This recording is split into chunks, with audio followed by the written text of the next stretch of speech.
In the aftermath of the Halo Infinite delay, I wanted to go ahead and talk about what this means, guys, for the industry moving forward at this point and what it really means for Xbox, because obviously they're the ones who are going to be suffering the most, I believe, from this move for, obviously what would be their launch title, or at least one of their launch titles with the Xbox Series X. So I want to get into that here, guys, and I'd love to hear your guys' thoughts in the comment section down below. So let's get into it. So Halo Infinite, guys, this is a title that many of us have been waiting a long time for. And when you hear a delay, it's a really unfortunate thing, but at the same time, it's become honestly something that happens over and over again in the video game industry at large, which I think is a bigger problem. And I've talked about it here on the YouTube channel in the past about how I believe that when you look at video games as a whole in the gaming industry, they really need to get down those dates and kind of stick to those dates when they give us, the public, that. I think it hurts the overall release of the title. I also think it hurts the sales as well, because people are expecting it to come out one day, and then some people don't keep up when that game will be delayed for and when it comes out and such. So all in all, I think it's bad business at the end of the day to be consistently delaying a game. Now, it's worked for some games out there.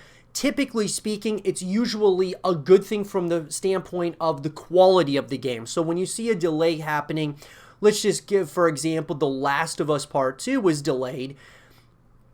I think that we can probably agree that the extra time that they had from a graphics perspective to just polishing everything, finishing everything up, even though they didn't release with the online aspect or the factions aspect, I still think that, it's a good thing for the game when it comes to delaying it for, whatever it might be, polishing the game, whatever needs to be done behind the scenes. I think those things are very important.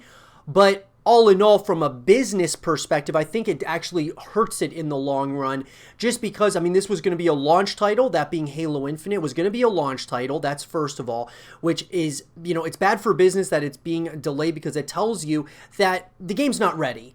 And, even though you can look on it on the flip side saying, well, this is actually a good thing because we're going to get a more polished game at the end of the day, that's very true. But I think that all in all, it just shows you that this game was not ready. And when they revealed the trailer, sure, there were aspects of it I enjoyed, but I just felt that a lot of the issues were maybe, in some of the environments from that trailer looked like definitely they needed to add some, some things, and didn't really keep up with other games out there. Halo's never had the best of graphics in the world, but they've had some pretty decent graphics, and I think that, it's something that we're not necessarily playing Halo for graphics. We're playing it for the story and such, and then the multiplayer elements as well. But I think that from a graphical standpoint, especially the characters, that was the really that was the point where I thought there was a problem.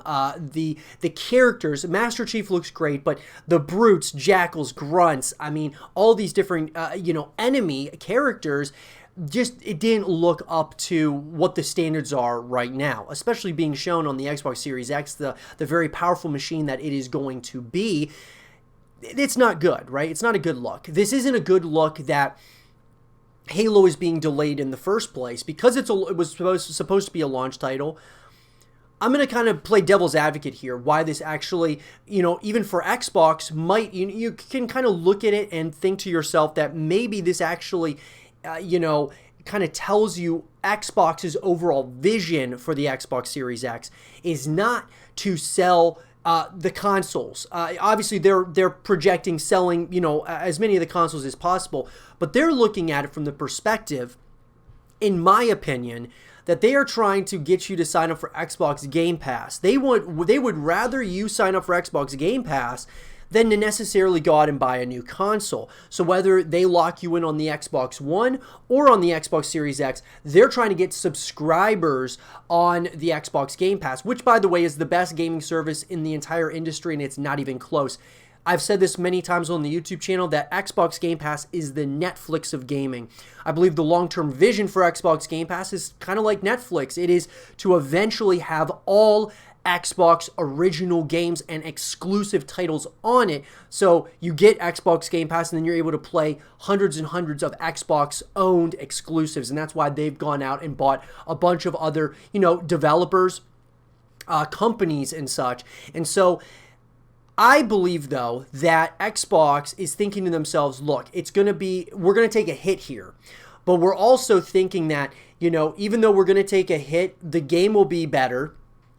And we're banking on the Xbox Game Pass doing better for us over time because of all these exclusives that are coming out for Xbox. When you look at the grand landscape, that being, State of Decay 3, you look at the Perfect Dark reboot, which we haven't seen anything on, but that'll be coming out at some point or another. Look at Warhammer 40K, 40,000, Dark Tide. You look at just game after game after game that's been shown off that are exclusives to the Xbox or Microsoft Windows, which is still, Microsoft who owns Xbox. So what I'm getting at here is they want you to sign up for Xbox Game Pass more than they want you to buy the console. Obviously, they want you to get the console, guys, but I believe their strategy is the Xbox Game Pass. So this definitely hurts the sales of the Xbox Series X, but I think that they have enough confidence that they're going to sell the Xbox Series X based on how many people are signing up for Xbox Game Pass, and then showing off certain games over time. They're looking at it from a long-term vision here. They're not so much right here, right now, we're trying to sell X amounts of consoles, maybe like PlayStation is.